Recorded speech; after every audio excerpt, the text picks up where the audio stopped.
उत्तर पूर्वी दिल्ली का जाफराबाद देर रात गोलियों की तड़तड़ाहट से गूंज उठा। यहाँ दो भाइयों पर ताबड़तोड़ गोलियां बरसाई गईं। इस हमले में दोनों भाइयों की मौत हो गई है।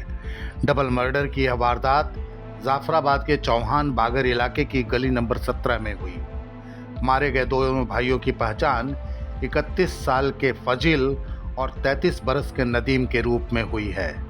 नदीम 85% विकलांग थे, खुद से चलने फिरने में असमर्थ थे, फिर भी हत्यारों ने उन्हें भी नहीं बख्शा। मौके पर मौजूद शख्स ने बताया कि वारदात के बाद नदीम की सांसें चल रही थीं। सुने इस चश्मदीद की बात। हम पहुंचे तो इन दोनों गोली लग चुकी थी। एक को हम छोड़कर आए जब प्रवेश हॉस्पिटल, सांसें चल रही थी उसकी, और बाकी ये मौके पर ऑन द स्पॉट डेथ हो गई। अच्छा, कौन है, क्या कुछ जानकारी मिल पाई? कौन है ये लोग, क्या नाम है इनके? एक का नाम, जिसकी डेथ हो गई उसका नाम फजील है, और जो हॉस्पिटल ले गए थे उसका नाम नदीम है। दो लोगों की डेथ हुई जी। कहाँ रहते हैं ये लोग, कहाँ के रहने वाले? ये कश्मीरी बिल्डिंग पे रहते हैं, 30/8 का। तो हुआ क्या था वैसे, क्या मतलब चाकू मारा गया या गोली मारी गई है इनके। बदमाश आए थे मतलब? इस बारे में तो पता नहीं, बदमाश आए थे क्या आए थे। जब हम इधर से आ रहे थे गोली मारी गई थी, तो हम आए तो देखा तो एक की सांस चल रही थी नदीम की, तो उसका हम हॉस्पिटल छोड़ के आए जब प्रवेश। अच्छा, उसकी तबीयत कैसी है नदीम की? अभी कुछ मालूम नहीं हुआ है मुझे तो कैसी है कैसी नहीं, जैसे पता लगेगा बताऊंगा। सुना ना आपने कि नदीम की सांसें चल रही थीं। उन्हें एम्बुलेंस से अस्पताल ले जाया गया। तमाम मीडिया रिपोर्ट्स बता रही हैं कि दोनों भाइयों की मौत हो गई है। इस दोहरे कत्ल से इलाके में खौफ और सन्नाटा पसर गया है। दोनों भाइयों की हत्या कैसे हुई और क्यों हुई, किसने की, इस बारे में मारे गए दोनों भाइयों के रिश्तेदार ने साफ तौर पर बताया। सुने इस रिश्तेदार की बात। हमारी दोपहर हमारी एक फुप्पो का लड़का असद, बाप का नाम बाबुद्दीन, उसने मेरे को फोन किया था कि अपने भाइयों को समझा लो, मेरे से तेज चल रहे हैं, मैं इन्हें मार दूंगा।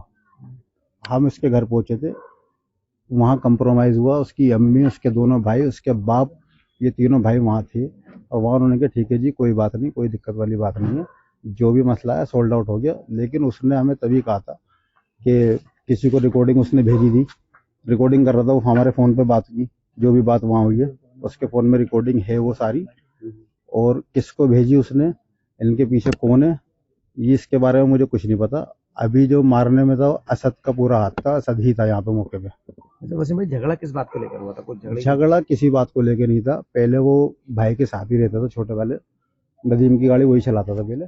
नदीम जो है वो 85% डिसेबल है, वो चल नहीं पाता।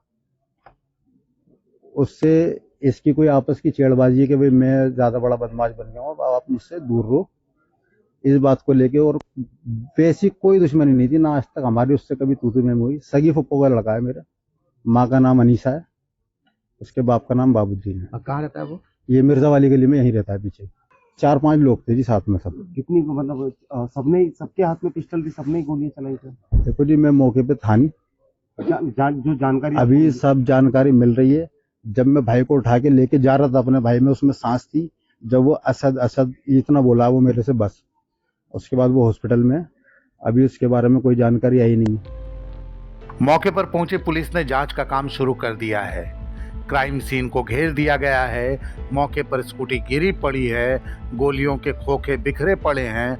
वारदात के बारे में बताया जा रहा है कि रोज की तरह नदीम और फजिल स्कूटी से अपने घर जा रहे थे। ये दोनों ब्रह्मपुरी गली नंबर 21 में मां के साथ रहते थे। जैसे ही दोनों भाई गली नंबर 17 के पास पहुंचे तो घात लगाए हमलावरों ने उन पर अचानक गोलियों की बौछार कर दी। चंद सेकंड में ही पूरा इलाका गोलियों की आवाज से थर्रा उठा। मौके पर कई खोखे बिखरे मिले, जिन्हें पुलिस ने घेर दिया है और फोरेंसिक टीम का इंतजार कर रही है। इलाके के लोगों का कहना है कि हमलावरों ने करीब 30 राउंड से ज्यादा फायरिंग की है। गोलियां लगते ही दोनों भाई सड़क पर लहूलुहान होकर गिर पड़े। मौके पर मौजूद लोगों ने देखा कि नदीम की सांसें चल रही हैं, तो उसे लेकर तुरंत पास के जग प्रवेश चंद्र अस्पताल पहुंचे, लेकिन अस्पताल पहुंचने से पहले ही उसने दम तोड़ दिया। बताया जा रहा है कि नदीम को 14 से 15 गोलियां मारी गई थीं। फजील को भी 20 से ज्यादा गोलियां लगने की बात सामने आ रही है।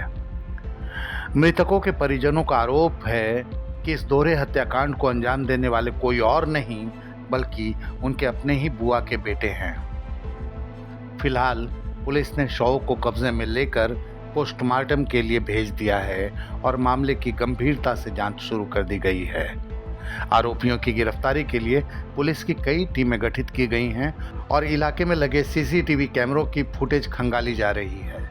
पुलिस का कहना है कि जल्द ही पूरे मामले का खुलासा कर आरोपियों को गिरफ्तार कर लिया जाएगा।